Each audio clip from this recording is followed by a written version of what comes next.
students, welcome back to the lecture of integral calculus. Today we are going to discuss about numerical integration.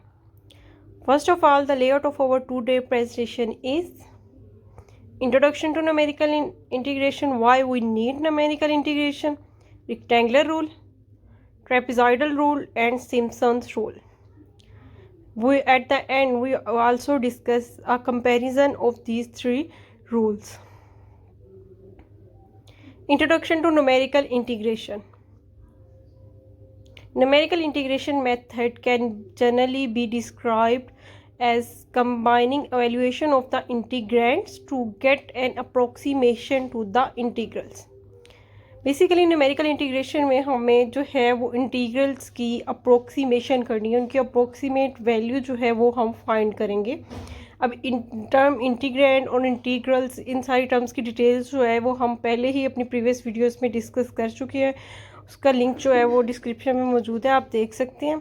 The integrand is evaluated at a finite set of points called integration points and a weighted sum of these values is used to approximate the integral. इस process में हम करेंगे क्या, हम basically हम integrals को हमने जो है वो इंटीग्रैंड्स को एवेल्युएट करना है किसी फाइनाइट सेट ऑफ पॉइंट्स पे. पहली बात तो ये कि ये फाइनाइट सेट ऑफ पॉइंट्स पे हम लोगों ने इसकी इंटीग्रेशन करनी है एंड अ वेटेड सम, और फिर उन सब का जो है हम लोगों ने सम कैलकुलेट करके उस पूरे इंटीग्रल की जो है वो अप्रोक्सीमेट वैल्यू जो है वो हम फाइंड करेंगे. The integration points and weights depends on the specific method used and accuracy required from the approximation. इस लाइन का हमें ये मतलब है कि जो इंटीग्रेशन पॉइंट्स होंगे हमारे पास और जो वेट्स हैं वो डिपेंड किस चीज़ पे करेंगे, वो स्पेसिफिक मेथड कि हम कौन सा मेथड यूज़ करें. जैसे हम लोग मेथड्स जो है आज हम 3 मेथड्स डिस्कस करेंगे और देखेंगे कि कौन सा मेथड जो है वो हमें ज़्यादा बेटर अप्रोक्सीमेशन जो है दे रहा है, कि एक्यूरेसी रिक्वायर्ड फ्रॉम द, जो उसकी एक्यूरेसी है वो उस अप्रोक्सीमेशन पे डिपेंड करेगी कि वो कितनी बेटर अप्रोक्सीमेशन हमें प्रोवाइड कर रहा है. तो why we need numerical integration, ये काफ़ी इंपॉर्टेंट क्वेश्चन है कि हम अगर पहले ही हम लोगों ने इंटीग्रेशन की इतनी डिटेल्स पढ़ चुके हैं, हम इंटीग्रेशन के डिफरेंट फार्मूलाज डिस्कस कर चुके हैं, तो अब हमें न्यूमेरिकल इंटीग्रेशन की ही ज़रूरत क्यों पड़ी.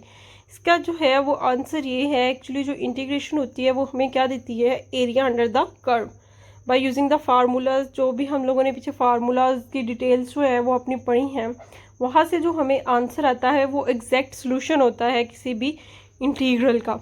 लेकिन अब जो हम न्यूमेरिकल इंटीग्रेशन में करेंगे ये हमारे पास बेसिकली जो है वो अप्रोक्सीमेशंस होगी, but integration can sometimes be hard और इम्पॉसिबल टू डू. समटाइम्स हमारे पास कुछ ऐसे फंक्शन आ जाते हैं जिनकी इंटीग्रेशन करना जो है वो पॉसिबल नहीं होती, तो उस फार्मूलाज यूज़ करके, तो ऐसे फंक्शंस के लिए जिनकी इंटीग्रेशन करना पॉसिबल ना हो, उनकी इंटीग्रेशन करने के लिए हम लोग जो न्यूमेरिकल इंटीग्रेशन के मेथड्स जो हैं ये यूज़ करेंगे.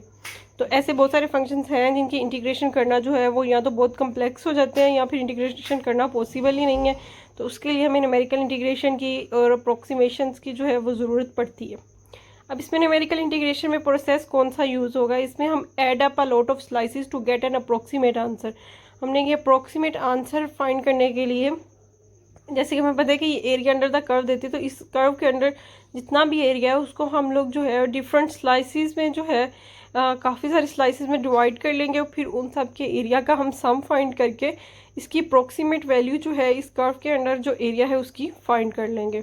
अब सबसे पहले हम देखते हैं रेक्टेंगुलर इंटीग्रेशन. इसमें rectangular integration is a numerical integration technique that approximate integrals of the function with rectangles. It used rectangles to approximate the area under the curve. Basically rectangular integration, इसका नाम हम rectangular integration इसीलिए है क्योंकि इसमें हम लोग वो जो एरिया है उसको जो स्लाइसिस में डिवाइड करते हैं वो रेक्टेंगुलर शेप के हम लेंगे, और इसी वजह से इसको हम क्या कह रहे हैं, रेक्टेंगुलर इंटीग्रेशन कह रहे हैं. अब इसके प्रोसेस में सबसे पहले चीज़ तो ये है कि जो तीनों हम लोग मेथड डिस्कस करेंगे इसमें जो है इंटरवल की जो विड्थ है ये सबसे ज़्यादा इंपॉर्टेंट है कि विड्थ ऑफ इंटरवल हम कैसे फाइंड कर रहे हैं. ये तीनों में हमारे पास सेम मेथड से ही हम विड्थ ऑफ इंटरवल जो है वो फाइंड करेंगे, और ये डेल एक्स जो है ये हमारे पास इक्वल होगा b minus a over n.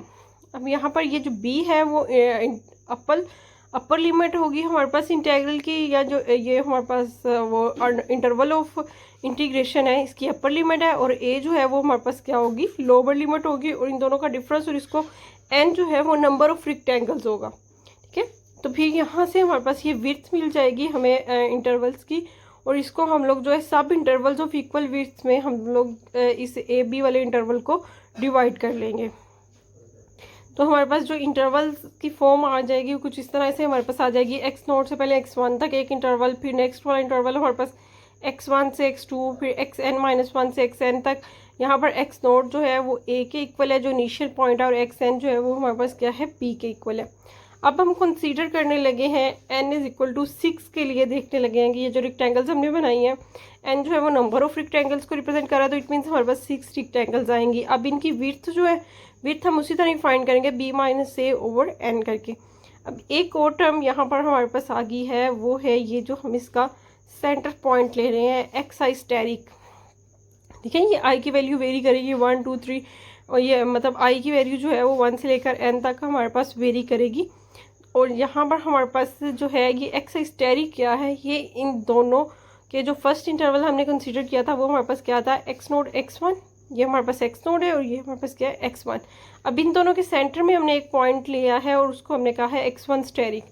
ये हमारे पास इसी वजह से कि हम इसके सेंटर पॉइंट कंसीडर करते हैं इन रेक्टेंगल्स के, और इसकी जो हाइट है वो हमारे पास क्या रिप्रेजेंट करेगी, इस एक्स आई स्टेरिक पे जो फंक्शनल वैल्यू है, क्योंकि हमें रेक्टेंगल का एरिया चाहिए, और एरिया ऑफ रेक्टेंगल जो है वो किसके इक्वल होता है, बेस इनटू हाइट। और बेस यहाँ पर तो हमारे पास विड्थ आ गई है वो डेल एक्स है, और हाइट इसकी है वो F of X I asterisk जो है वो ये आ जाएगी। इन दोनों को अगर हम मल्टीप्लाई कर देंगे तो हमारे पास जो है बेस इनटू हाइट अगर हम कर रहे हैं तो हमारे पास फर्स्ट वाली रेक्टेंगल जो है इसका एरिया आ जाएगा। इसी तरह हम 1 बाय 1 सारी रेक्टेंगल्स का एरिया फाइंड कर लेंगे उनके सेंट्रल पॉइंट पे फंक्शनल वैल्यू लेके, और इनकी विड्थ तो सबकी सेम ही है ना, हमने इनको इक्वल सब इंटरवल्स में डिवाइड किया। और तो फिर ये हम उसके बाद हम इस एरिया को जो है वो इन सब रेक्टेंगल्स के एरिया को ऐड कर लेंगे, तो हमारे पास टोटल एरिया आ जाएगा जो इस कर्व के अंडर है। ठीक है, अभी इसकी अप्रोक्सीमेट वैल्यू हम फाइंड अभी कर रहे हैं, एग्जैक्ट वैल्यू जो है वो नहीं आ रही यहाँ पर, क्योंकि हम इसको अप्रोक्सीमेट कर रहे हैं। यहाँ से भी हम देख सकते हैं क्लियरली कि ये जो रेक्टेंगल्स जो इस कर्व के अंडर एरिया कवर कर रही हैं, बहुत सारा ऐसा एरिया, जैसे कि ये यहाँ पर हमारे पास कुछ एरिया है, इसी तरह और भी कुछ एरिया हम देख सकते हैं ये कि ये कवर नहीं कर रही, इसी तरह कुछ एक्स्ट्रा एरिया भी ये रेक्टेंगल्स जो हैं वो कवर कर रही हैं। तो इसी रीज़न की वजह से ये आंसर जो है ये हमारे पास अप्रोक्सीमेट होगा, इसका कुछ एरर भी होगा, वो अभी हम एग्जांपल में देखेंगे कि वो एरर हम कैसे फाइंड करती हैं। तो हमने क्या किया कि 1 बाय 1 फर्स्ट रेक्टेंगल का जो एरिया है वो del x into f of x 1 asterisk आ जाएगा, सेकंड वाले की, फिर इसी तरह अप टू सो ऑन हमने nth रेक्टेंगल्स का जो एरिया है वो फाइंड कर लेंगे, और इन सब का हम सम कर लेंगे तो हमारे पास इसकी अप्रोक्सीमेट वैल्यू आ जाएगी। अब ये डेल एक्स जो विड्थ है वो तो सब इंटरवल्स की सेम है, क्योंकि इक्वल हमने विड्थ ली हुई है, तो डेल एक्स हम कॉमन ले सकते हैं इन सब में से। तो ये फाइनली हमारे पास जो है वो रेक्टेंगुलर रूल आ गया है कि यहाँ से हम इसकी अप्रोक्सीमेट वैल्यू जो है फाइंड कर सकते हैं। Trapezoidal rule, for this rule we will not do the same setup for the midpoint rules. We will break up the interval AB into n sub intervals of equal width. Sir पहली बात तो ये कि इसमें trapezoidal rule में जो है वो डिफरेंट हम ट्रेपेजॉइड्स कंसीडर करेंगे, और इसमें भी विथ ऑफ इंटरवल जो है, जैसे हम पहले इसकी डिटेल डिस्कस कर चुके हैं कि डेल एक्स जो है वो वापस इक्वल आएगा b माइनस से ओवर n के, इक्वल लेंथ के हम लोग जो है वो सब इंटरवल कंसीडर कर रहे हैं, और इसकी विथ जो है हम इसी रूल से फाइंड कर रहे हैं। और इस मिड पॉइंट रूल, ये जो हम पीछे रेक्टेंगुलर रूल हमने डिस्कस किया है, इसको समटाइम्स जो है मिड पॉइंट रूल भी कहते हैं, क्योंकि यहाँ पर हम वैल्यूज़ जो थे उस रूल में हम मिड पॉइंट्स पे ले रहे थे, तो मिड पॉइंट पे उनकी हाइट चेक कर रहे थे, तो वो इसलिए उसको समटाइम्स इसी को रिस्पॉन्ड से उसको मिड पॉइंट रूल भी कहते हैं, और क्योंकि उसमें रेक्टेंगल्स कंसीडर की थी तो इसलिए उसको समटाइम्स रेक्टेंगल्स रूल भी कहते हैं। दोनों में से कोई भी नेम यूज़ किया जा सकता है। Then 1 each sub interval will be approximate the function with a straight line that is equal to the function value at either end point of the interval। अब इसमें हमारे पास क्या डिफरेंट है ट्रेपेजॉइडल रूल में, पहला डिफरेंट तो हमारे पास ये आ गया है कि इसमें हम लोग जो है वो डिफरेंट ट्रेपेजॉइड्स बनाएंगे, रेक्टेंगल्स नहीं कंसीडर कर रहे हैं। ये डिफरेंट हमें ट्रेपेजॉइड्स जो है वो एक ऐसी शेप होती है जिसकी 4 साइडेड होती है, ज्योमेट्रिकल शेप है, और जिसकी कोई 2 साइड्स जो है वो पैरेलल जो है मस्ट होती हैं। ठीक है। तो ये हमने डिफरेंट ट्रेपेजॉइड्स जो है वो कंसीडर कर लिए हैं। अब यहाँ हम देख सकते हैं कि ये ज़्यादा बेटर हमें अप्रोक्सीमेशन दे रहा है। और अगेन हमने n=6 के लिए जो है ये डिफरेंट ट्रेपेजॉइड्स कंसीडर कर लिए हैं। और अब इस पर हमारे पास क्या होगा, हमने इसकी फंक्शन वैल्यूज़ में हम मिड पॉइंट्स पे ले रहे थे, यहाँ पर function value at either end point of the interval, जो इसके एंड पॉइंट्स हैं वहाँ पर हम इसकी जो है फंक्शनल वैल्यूज़ कंसीडर करेंगे। ठीक है। अब इसके बेस इनटू एवरेज हाइट जो है वो ट्रेपेजॉइडियम का एरिया होता है बेस मल्टीप्लाई एवरेज हाइट। अब एवरेज हाइट फाइंड करने के लिए हमें जो है इसकी दोनों ये एंड पॉइंट्स वाली जो साइड्स हैं इस पे इसकी फंक्शनल वैल्यू देखनी पड़ेगी, x0 पे भी और x1 पे भी।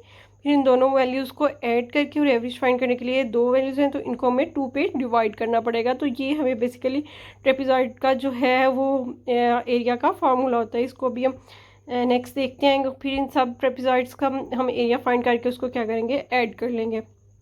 अब इसमें अगेन वही कि इसको हम ट्रेपेजॉइडल रूल क्यों कहते हैं, क्योंकि हमने डिफरेंट ट्रेपेजॉइड्स इसमें कंसीडर की हैं। और सम ऑफ दम अब हम ये बात भी हम देख सकते हैं कि इसमें से कुछ ट्रेपेजॉइड्स जो है वो काफ़ी बेटर हमारे पास जो है very good job of approximation हमें दे रही हैं, और कुछ जो है वो and area under the curve and others do not such a good job. और कुछ ट्रेपेजॉइड्स जो है वो इतनी अच्छा हमें जो है वो एरिया की अप्रोक्सीमेशंस नहीं दे रही। जैसे हम देख सकते हैं ये हमें इतनी अच्छी अप्रोक्सीमेशन नहीं मिल रही, यहाँ से नहीं मिल रही, यहाँ से भी अच्छी अप्रोक्सीमेशन। लेकिन अगर हम इस ट्रेपेजॉइड्स को फर्स्ट वाली को देखें तो ये हमें काफ़ी अच्छी अप्रोक्सीमेशन दे रही है। तो मतलब कुछ तो इसमें से अच्छी नहीं हमारे लिए बेनिफिट नहीं बन रही, और कुछ जो है वो अच्छी अप्रोक्सीमेशन हमें जो है वो दे रही हैं। अब इसके एरिया की बात कर लेते हैं। किसी एक ट्रेपेजॉइड हमने इन वैसे कंसीडर कर लिया है कि AI जो है वो हमने कोई भी एक ट्रेपेजॉइड कंसीडर कर लिया है, इसका एरिया जो है वो किसके इक्वल होगा, del(x) into fxi minus 1 plus f(xi). और इसकी एवरेज हाइट हम लोग कंसीडर करते हैं तो इसको डिवाइड बाय हमें 2 करना पड़ेगा। ठीक है। इसी तरह 1/1 फर्स्ट ट्रेपेजॉइड का एरिया जो है वो हमारे पास x0 प्लस f(x1) और del(x)/2 हो जाएगा। इस सेकंड ट्रेपेजॉइड का अगर हम एरिया देखें तो f(x1) प्लस f(x2). इस तरह अप टू सोन हम लोग जो है वो nth हमारे पास जो ट्रेपेजॉइड है उसका एरिया हमारे पास आ जाएगा। और फिर इन सब के एरियाज़ का हम सम फाइंड करके एक जनरल रूल बना लेंगे। अब इसका जो पैटर्न है इनका वो ज़रा उस पर फोकस करें और देखें कि इसमें क्या चीज़ें कॉमन आ रही हैं। सबसे पहले तो f(x) नोड वाली टर्म देखें, ये तो सिर्फ 1 टाइम ही आएगी। f(x) नोड वाली और f(n) वाली टर्म जो है ये दोनों 1 टाइम स्टार्टिंग और एंड पॉइंट जो है वो एक दफ़े कंसीडर होंगे। लेकिन अगर हम देखेंगे f(x1) यहाँ भी हमारे पास आएगा, जो सेकंड वाला है इसमें भी हमारे पास f(x1) की वैल्यू जो है वो रिपीट होगी। इसी तरह अगर हम f(x2) देखें तो ये हमारे पास सेकंड ट्रेपेजॉइडल के एरिया में भी आ रहा है और थर्ड वाले में भी आएगा। ओके। इसी तरह आप सोन चलती जाएं अगर वैल्यूज़, तो f(n) का तो हम डिस्कस कर चुके हैं कि वो 1 टाइम ही आएगा। लेकिन वो f(n-1) जो है वो इस एंड वाली ट्रेपेजॉइड के एरिया में आएगा और उसके प्रीवियस वाले में आएगा। इट मीन्स कि ये सारे तो 2 टाइम्स हमारे पास ऐड हो जाएंगे। और del(x)/2 जो है ये तो हमारे पास सारी ट्रेपेजॉइड्स के एरिया में कॉमन है, तो इसको हम बाहर कॉमन ले सकते हैं। तो इट मीन्स फाइनली जो हमारे पास रूल की फॉर्म आ गई है वो आ गई है ये हमारे पास। यहाँ पर हम नोट कर सकते हैं कि del(x)/2 तो सबके साथ था, वो हमने लिख लिया। सिर्फ f(x1) के साथ 2 नहीं है और f(n) के साथ नहीं है। बाकी सारी टर्म्स हमारे पास 2 टाइम्स रिपीट हो रही थी और ऐड हो रही थी, इसलिए इन सब के साथ हमारे पास 2 जो है ये आ गया है। इसको याद करने के लिए जो है ये नोट है, इसको देख लेते हैं कि कैसे हम इसको याद रख सकते हैं। del(x)/2 आपने याद रखना है कि आएगा, और उसके अलावा आपने इसको याद रखने के लिए जो बेटर ये है कि फर्स्ट और लास्ट टर्म जो भी आपके पास होगी n की वैल्यू वाली, इन दोनों के साथ 2 मल्टीप्लाई नहीं होगा। उसके अलावा जितनी भी सारी टर्म्स आएंगी दरमियान में उन सब के साथ 2 जो है वो मल्टीप्लाई होगा। भी नेक्स्ट रूल की भी जो है वो फार्मूला हम डिस्कस कर लेते हैं, उसके बाद इन तीनों की एग्जांपल करेंगे और एंड पे हम इनका जो है एक कंपैरिजन टेबल भी बनाएंगे। इसको सिम्पसन्स रूल को पहले समझ लेते हैं। जैसे रेक्टेंगुलर रूल में हमने क्या कंसीडर की, डिफरेंट रेक्टेंगल्स, और ट्रेपेजॉइडल रूल में हमने डिफरेंट ट्रेपेजॉइड्स कंसीडर किए हैं। अब हमने सिम्पसन रूल में जो है वो बेसिकली हम यहाँ पर हमने पैराबोलास की मदद से जो है वो अप्रोक्सीमेशंस करनी है। और ये जो सिम्पसन रूल है ये ज़्यादा बेटर अप्रोक्सीमेशन देता है हमारे पास उससे रेक्टेंगुलर और ट्रेपेजॉइडल रूल्स की निस्बत जो है ये ज़्यादा बेटर अप्रोक्सीमेशन देता है। क्योंकि इसमें हम पैराबोलास यूज़ करते हैं, यहाँ हम बेसिकली क्वाड्रेटिक इक्वेशंस जो है इसमें यूज़ करते हैं, क्वाड्रेटिक फंक्शंस। तो यहाँ से हमारे पास ये ज़्यादा एफिशिएंट जो है वो हमें आंसर देगा न्यूमेरिकल अप्रोक्सीमेशन का। अब पैराबोलास की डिटेल्स अगर आप देखना चाहें तो पैराबोला पे एक डिटेल लेक्चर पहले जो है वो पहले वीडियो में मौजूद है। अगर आप पैराबोलास की डिटेल देखना चाहें तो वहाँ से देख सकते हैं। अब हमारे पास 3 points from the sub interval. अब यहाँ पर हम देखते हैं कि अगेन हमने n जो है वो 6 कंसीडर किया। n की वैल्यू 6 है लेकिन स्केच में, लेकिन समथिंग रोल में जो एक बात सबसे ज़्यादा इम्पोर्टेंट है वो ये है, जो बाकी दूसरों से डिफरेंस है, कि यहाँ पर हम सब इंटरवल के एट अ टाइम जो है 3 पॉइंट्स कंसीडर कर रहे होंगे। सब इंटरवल्स के 3 पॉइंट कंसीडर कर रहे हैं तो ईच ऑफ द अप्रोक्सीमेशन, अब यहाँ पर जो हर अप्रोक्सीमेशन है उसको हमने डिफरेंट कलर्स में है, ग्रीन कलर है, येलो है और ये स्काई ब्लू है।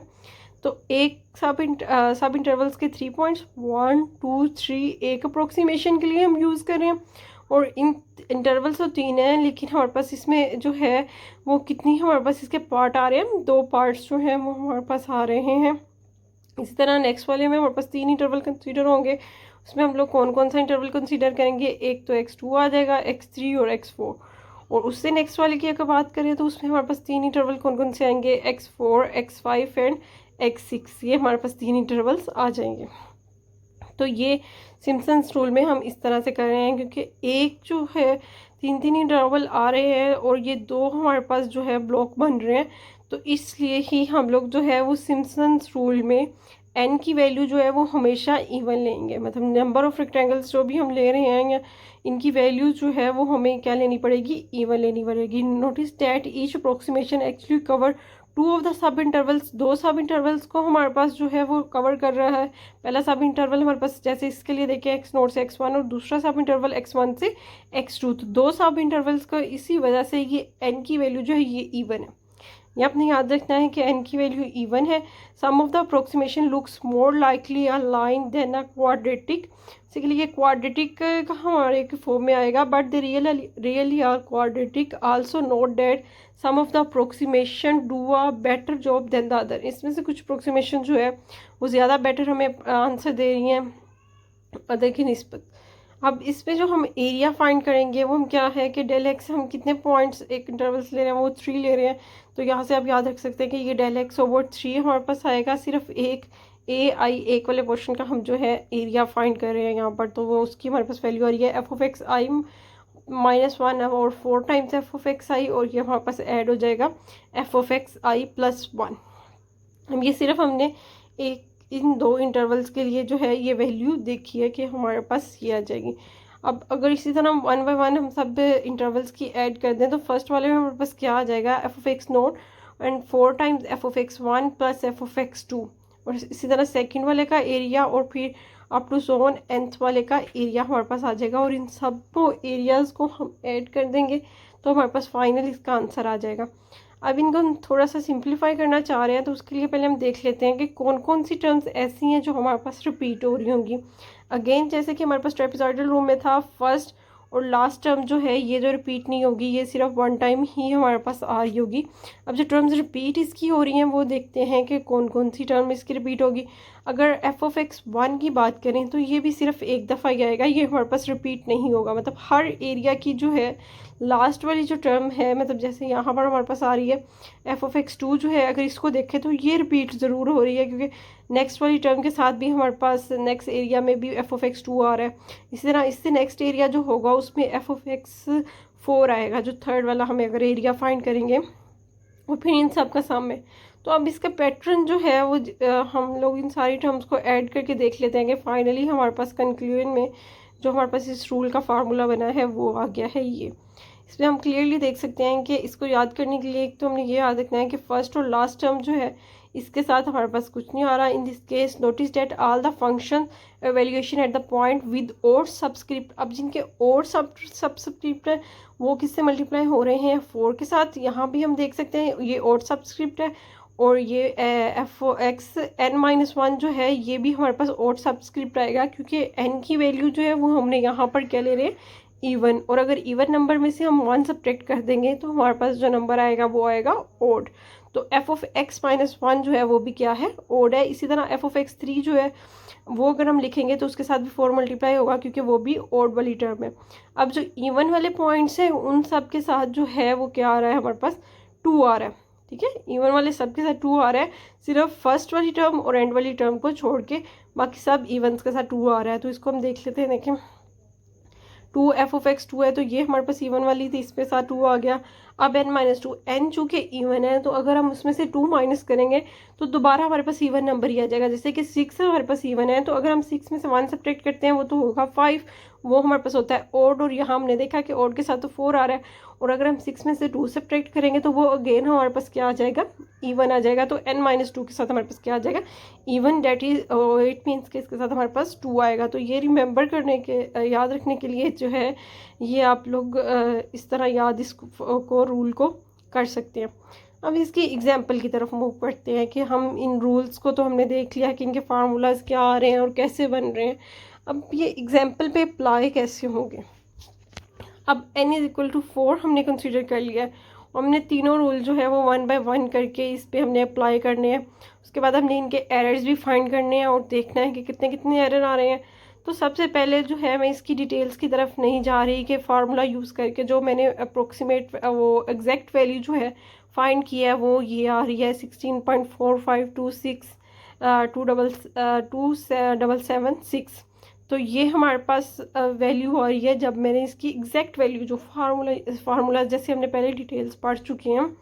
अगर आप रिवाइज़ करना चाहें तो मैं डिस्क्रिप्शन में उसके लिंक्स ऐड कर दिए हैं, वो आप लोग इसको रिवाइज़ भी कर सकते हैं कि आप e⁻x² की इंटीग्रेशन किस तरह करेंगे। और ये डेफिनेट इंटीग्रल है तो बाद में fundamental theorem of calculus use करके अपर और लोअर लिमिट पुट करके इसकी जो है ये एग्जैक्ट वैल्यू जो है वो आई है। इसकी मैंने डिटेल्स अभी डिस्कस नहीं कर रही।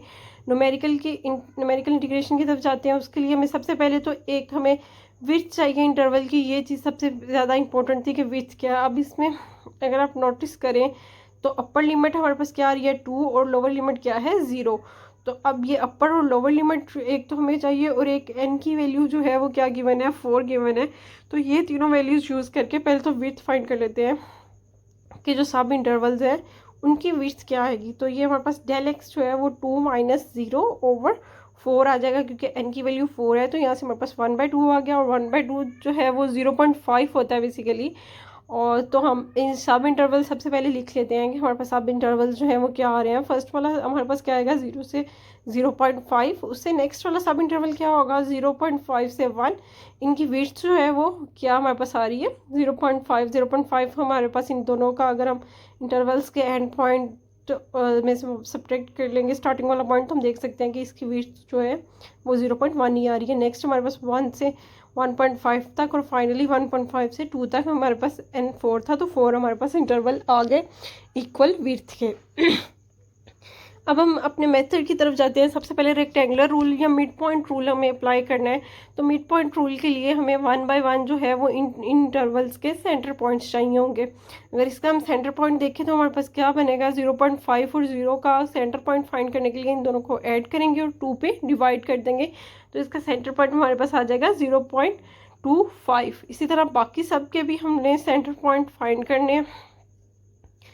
तो ये इनके जो है सेंटर पॉइंट्स पे मैंने इसकी फंक्शनल वैल्यूज़ जो है वो लिख दी हैं।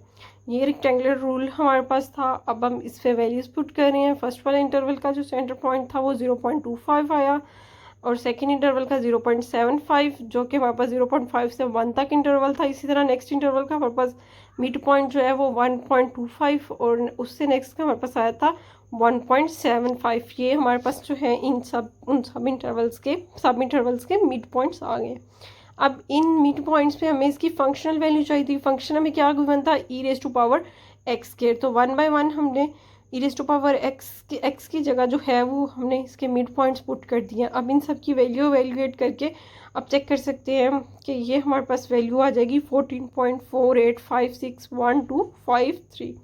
मैंने इसके जो है वो इसको राउंड नहीं किया क्योंकि मैंने एरर भी फाइंड करना है। तो वो इससे ज़्यादा बेटर जो हमें पता चल जाएगा कि एरर की वैल्यू जो है वो किस तरह की हमारे पास आ रही है। अब एरर कैसे फाइंड करेंगे, जो स्टार्ट पे हमने इसके एग्जैक्ट सोल्यूशन फाइंड किया था बाय यूजिंग फार्मूलाज जो इंटीग्रेशन के हमारे पास डिफरेंट फार्मूलाज हैं उनको यूज़ करके जो एग्जैक्ट सोल्यूशन आया था उसमें से ये अप्रोक्सीमेट वैल्यू जो है वो अगर हम सब्ट्रैक्ट करेंगे तो फाइनली इतना हमारे पास ये जो है वो एरर आ गया है 1.96701523। तो ये हमारे पास एरर की वैल्यू आ गया। ये सारी कैलकुलेशन जो है ये वेरीफाई कर सकते हैं। अब नेक्स्ट जो है इंटरवल्स की विड्थ तो हमारे पास वही रहेगी। अब ट्रेपेजॉइड रूल जो है ये हम इस पे अप्लाई करने लगे हैं, तो इसमें हमारे पास क्या हो जाएगा, इसको अप्लाई करने के लिए हम देख सकते हैं कि पहले तो हमने ये ट्रेपेजॉइड रूल लिख लिया। इसमें हमने क्या इसके याद करने के लिए हमने कहा था कि फर्स्ट और लास्ट टर्म जो है उसके साथ 2 नहीं है और बाकी इसकी की सारी टर्म्स के साथ 2 मल्टीप्लाई हो रहा था।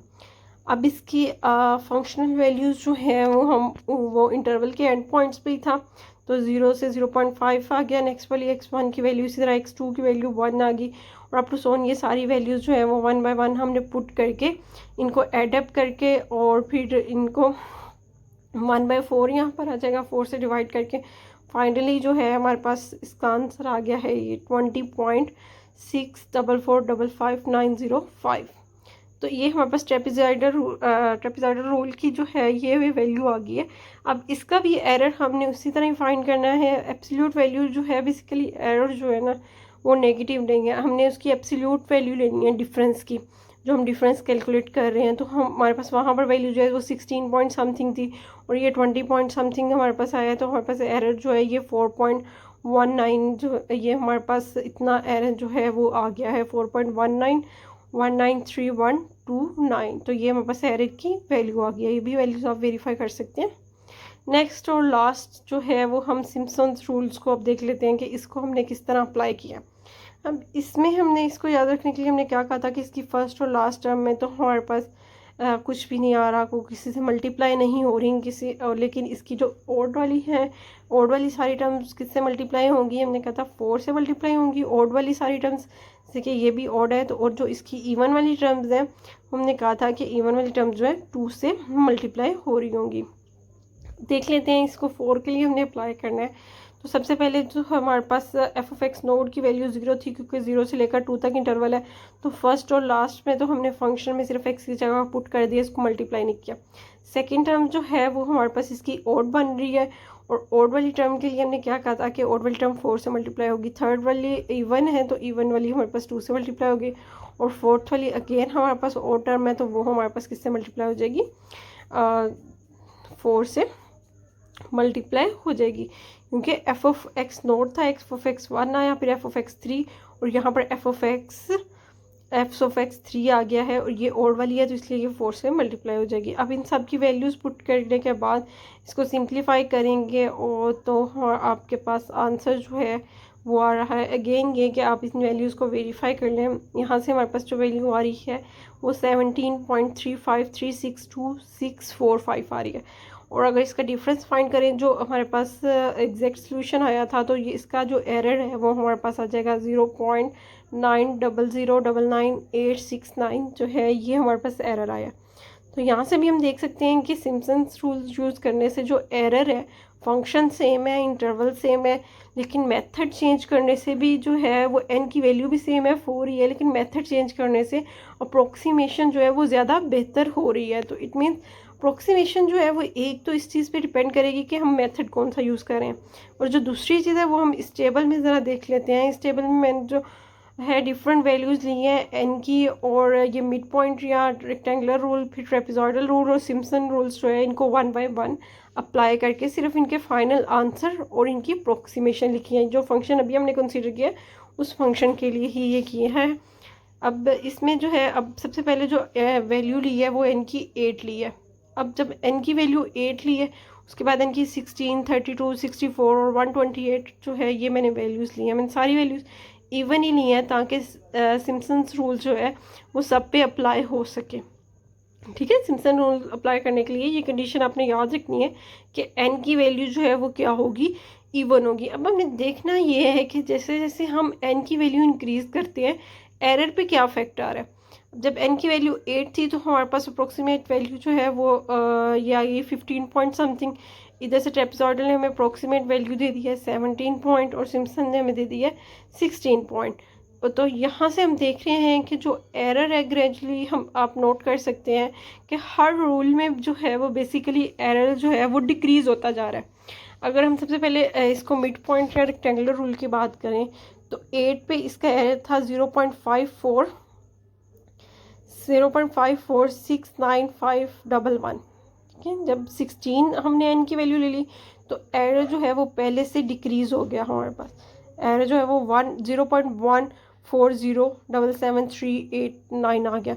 उसके बाद अगर हम और n की वैल्यू ग्रेटर करते हैं 32 तो ये एरर और कम होता जा रहा है, कम होता जा रहा है, और ये एरर जो है वो कम ही होता जा रहा है। इसी तरह पहले एक एक रूल की बात करते हैं। अगर हम एक ही रूल डिस्कस कर रहे हैं रेक्टेंगुलर रूल, तो उसमें हमारे पास जैसे जैसे n की वैल्यू इंक्रीज़ कर रहे हैं तो एरर कम होता जा रहा है। इसी तरह ट्रेपेजॉइडल के लिए भी आप देख सकते हैं जैसे जैसे n की वैल्यू इंक्रीज़ हो रही है तो ये एरर कम होता जा रहा है।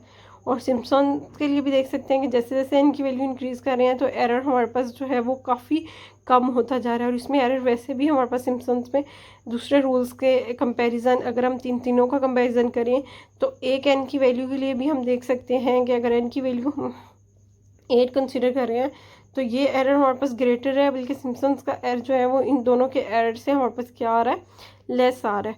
तो इट मीन्स के हमारे पास अगर इन तीनों का कंपैरिजन पूछा जाए तो उसमें सिम्पसन्स रूल जो है वो ज़्यादा बेटर अप्रोक्सीमेशन आपको देगा। ठीक है, और अगर एक ही रूल है और उसमें हमें पूछा जाए कि उसमें उसकी वैल्यू जो है वो अप्रोक्सीमेट वैल्यू जो है वो कैसे हमारे पास ज़्यादा बेटर आएगी, तो वो n की वैल्यू पे डिपेंड करेगी। जितनी हम n की वैल्यू लार्ज लेते जाएंगे उतना ही हमारे पास जो एरर है वो कम होता जाएगा। ओके, अल्लाह हाफिज़, thanks for watching this video.